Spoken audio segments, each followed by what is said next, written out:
Cari telespettatori, ben ritornati. Siamo in diretta anche quest'oggi e parliamo di un altro tema che riguarda sempre, come abbiamo fatto un po' ieri, la situazione economica e imprenditoriale dei nostri territori. In modo particolare abbiamo ospite Davide Donofrio, che è direttore Confapi Padova, con direttore Confapi Veneto, quindi un ruolo strategico, perché parliamo di piccole imprese.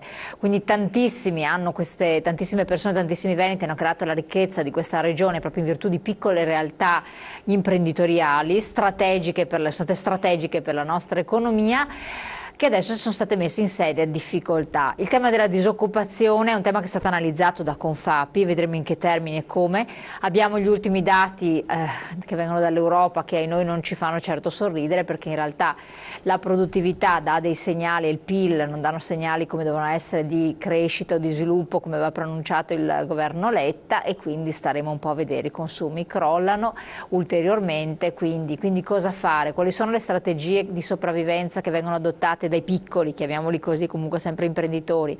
Cosa suggerite anche voi? Che cosa vedete con un occhio prospettico un po' diverso? Vediamo di capire insieme e anche analizzare questi dati allarmanti di disoccupazione che a livello nazionale ce li ha visti anche l'Europa, quindi ci ha fatto anche l'accento l'Europa stessa. Buongiorno, intanto grazie dell'invito. Sì, tocchiamo dei temi delicati che in realtà conoscevamo già, nulla di nuovo, nulla di inaspettato, ma prendiamo nuovamente atto di dati allarmanti, che la disoccupazione nel Padovano è a livelli che non raggiungeva da 5 anni. Ecco, e precisiamo questo nel Padovano, perché magari alcuni ci seguono anche dall'Emilia Romagna.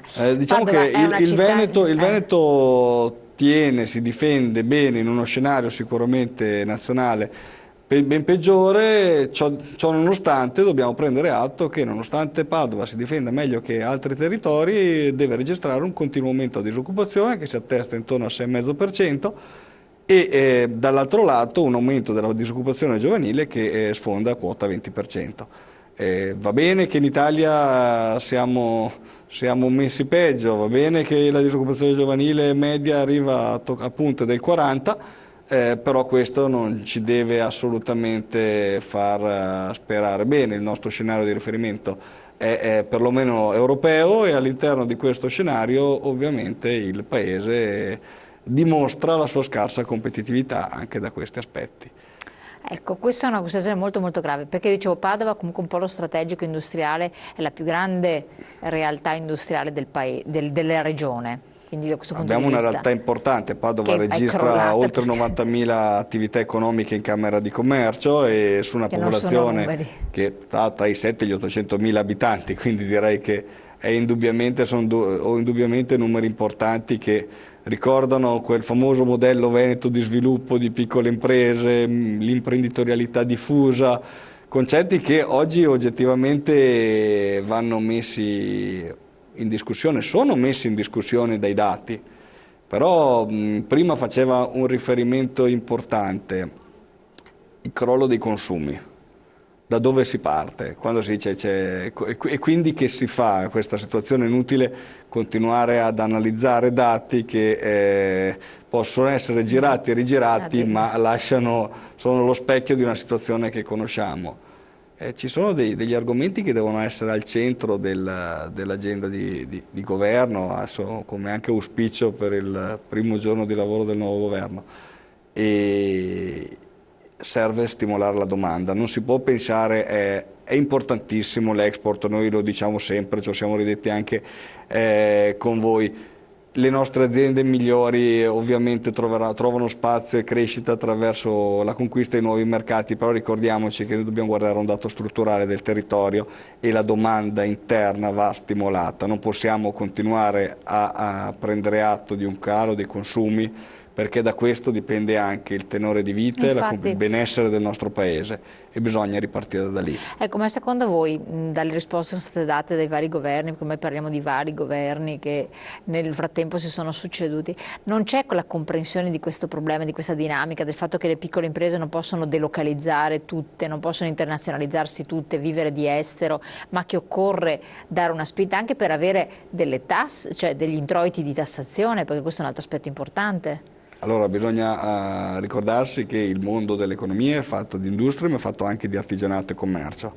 Se per l'industria possiamo parlare di export, possiamo anche per una determinata fascia dell'artigianato possiamo parlare di export, ma il resto dell'economia vive in funzione della domanda interna. E la domanda interna purtroppo va in crisi nel momento in cui troviamo ad incrociare due dati che ci vedono primeggiare in negativo in tutte le classifiche europee, ovvero il costo del lavoro e da un lato e dall'altro il potere d'acquisto.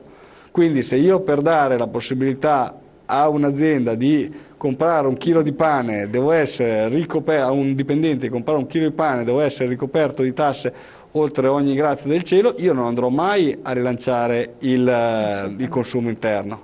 Quindi, a differenza di altri paesi, bisogna lavorare sulla tassazione del lavoro dipendente, che deve essere rivista, bisogna trovare delle formule, poi il problema non è capire come, si sa già come, trovare la volontà politica e gli spazi per farlo. Infatti la volontà politica che sembra nelle parole esserci, poi nei fatti assolutamente non manifestarsi, perché poi del famoso cuneo fiscale se ne è parlato all'infinito, però poi nulla di fatto. Cioè voi gli imprenditori che cosa hanno visto in concreto? Non vogliamo essere necessariamente pessimisti. No, in prospettiva siamo ottimistissimi, perché sennò, però in passato fino ad oggi diciamo. Non mi tiri per la giacca su questo tema, perché purtroppo in realtà rispetto al male che affligge il Paese stiamo andando avanti veramente con analgesici. Qua entriamo nel famoso tema delle riforme sempre attese e mai arrivate. Ricordiamoci, adesso abbiamo toccato costo del lavoro e potere d'acquisto, perché attenzione che i nostri paesi concorrenti hanno un costo del lavoro mediamente più basso e comunque un potere d'acquisto più alto. Ricordiamoci che l'Italia ha un costo della vita che è tra i primi in Europa. Per carità, recuperiamo in benessere, in qualità della vita, però ha un suo costo che oggi è importante. E quindi dove si parte? Sarebbe bello anche vedere una volta tanto dei segnali che hanno una valenza politica. Noi comunque oggi prendiamo atto di un nuovo governo garantito dalla stessa maggioranza parlamentare, e dove però tante promesse, però il numero dei parlamentari non l'abbiamo ancora visto toccare, non abbiamo visto rinunciare a un centesimo, le province mi risulta che siano ancora tutte lì, insomma. E anche la volontà di dare un segnale al Paese per adesso l'abbiamo vista nella retorica e non nei fatti, se non, ripeto, di estremo secondo rilievo. Sarebbe bello incominciare a vedere un'inversione di tendenza, perché darebbe anche quell'ottimismo e quell'entusiasmo agli imprenditori che oggi hanno un problema di respirare con ottimismo e fiducia verso il futuro. Infatti, e qui andiamo a entrare un po' nell'aspetto molto molto importante. Allo stato attuale gli imprenditori come stanno galleggiando, come si stanno muovendo, i piccoli imprenditori da voi rappresentati? Noi operiamo prevalentemente nell'industria, nella piccola industria del territorio, che si trova a vivere un momento molto particolare. Adesso che sembra ridondante dire di crisi, di difficoltà, però attenzione. Lo scenario competitivo, lo sappiamo, è internazionale. Cosa vuol dire all'atto pratico questo problema? Troviamo una risposta negli ultimi dati, ad esempio, della Banca d'Italia. La Banca d'Italia dice che 2013 su 2012 c'è stato un calo di 850 milioni di euro negli affidamenti sul territorio. Quasi 1 miliardo in meno alle nostre imprese. Che non è cosa di poco conto. Sì, le nostre imprese, ricordiamo, sono oltre 90.000, però quando parliamo di esportatori abituali, insomma, non parliamo di cifre così importanti. Queste aziende si trovano a corto di ossigeno. E questo è un problema. Questo è un problema che ci rende sicuramente meno competitivi rispetto ai nostri vicini di casa che hanno un sistema bancario più efficiente. Dopodiché, guardiamo anche alle condizioni con cui accediamo al credito. Il famoso spread ci pone 2 punti percentuali sopra a un'azienda tedesca. Questo si ripercuote direttamente sulla competitività, cioè l'appeal dei nostri prodotti all'estero. Attenzione, noi non facciamo, se vogliamo guardare dall'alto, guardiamo un dato macro, nel padovano si fa tantissima lavorazione meccanica, carpenteria, trasformazione che ha un contenuto tecnologico importante, ma fino a un certo punto. Quindi un 2% su un valore complessivo, su un prezzo fatto dal mercato, Stiamo parlando, vuol dire chiudere un contratto o non chiuderlo. Non parliamo di marginalità che si misurano in decine di punti percentuali, delle volte 2 punti in più o meno rispetto a un concorrente tedesco per un buyer internazionale fa la differenza. Assolutamente. Troppo solo un secondo, ci deve essere una telefonata. Pronto? Pronto, buongiorno. Sì, buongiorno, da dove chiama? Chiamo dalla provincia di Venezia. Sì, prego, dica.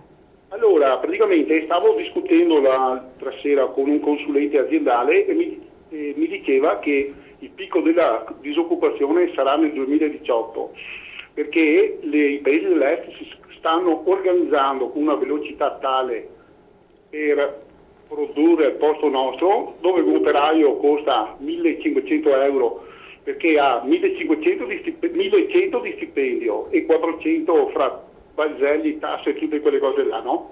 E praticamente c'è proprio lui praticamente sta organizzando le aziende per farle espatriare dall'Italia e portarle là, no? E mi diceva che si stanno organizzando in una maniera talmente veloce che il picco della disoccupazione sta nel 2018 e mi diceva che non sa se l'Italia ce la farà con questa politica che c'è, insomma, che ogni anno si cambia governo, perché si è creata un'insicurezza tale nelle aziende oppure in quelli che vorrebbero investire qui in Italia, che praticamente vengono bloccati e vanno in Polonia piuttosto che in Slovenia, eccetera, eccetera. Allora volevo chiedere al signore qua se è d'accordo con questa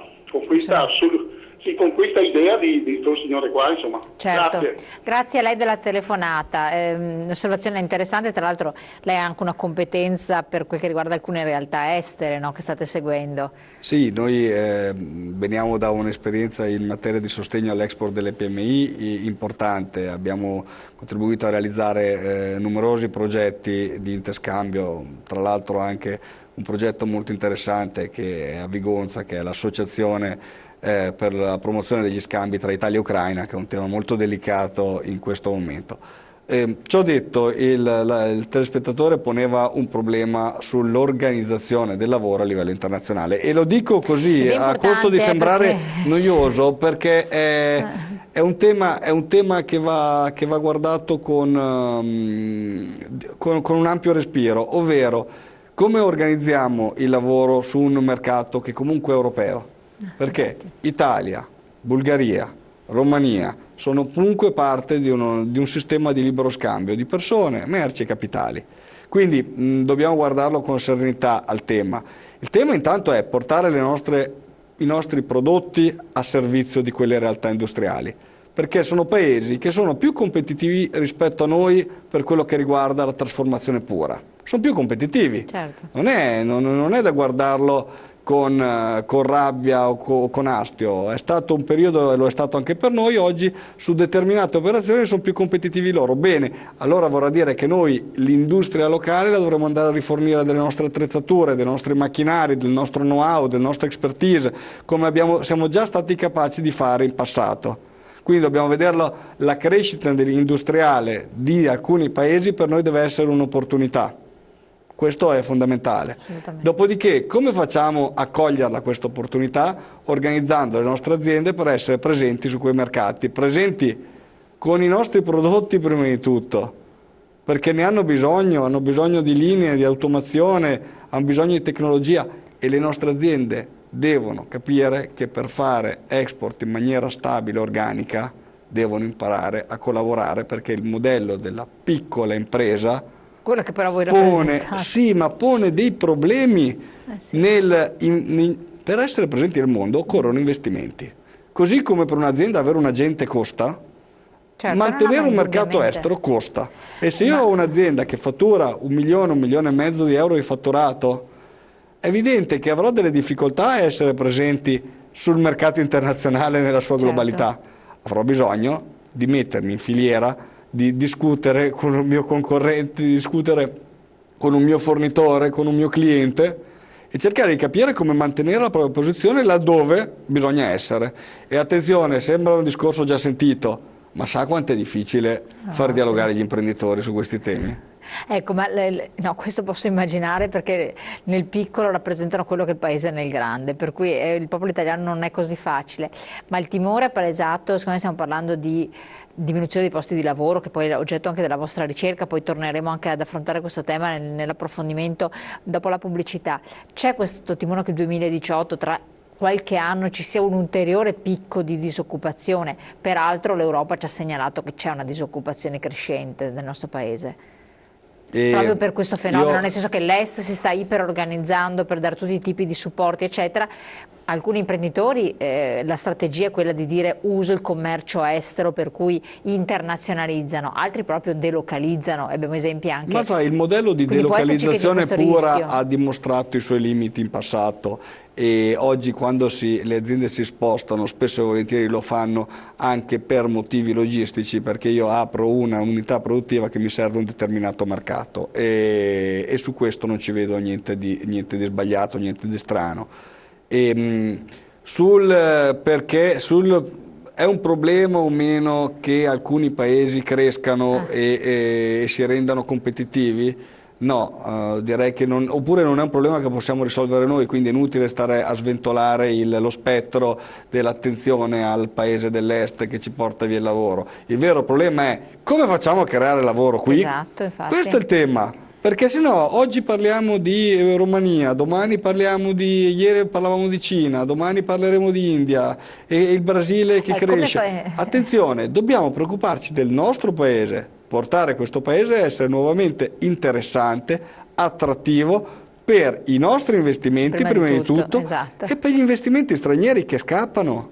Noi ci vediamo le realtà più interessanti, più note, i migliori brand, oggetto di shopping internazionale, continuo, perché noi abbiamo appeal, ma il sistema paese che non è interessante, quindi io compro il prodotto italiano e me lo porto in Francia, me lo porto in alcuni casi in Estremo Oriente. Ormai siamo depauperati in questo ma perché più rimandiamo il problema di affrontare con serietà la questione della competitività del territorio, e peggio viene ad essere. E più avanti assisteremo a imprenditori che se ne vanno, a marchi che vengono acquistati, a business che non è più competitivo fare in Italia.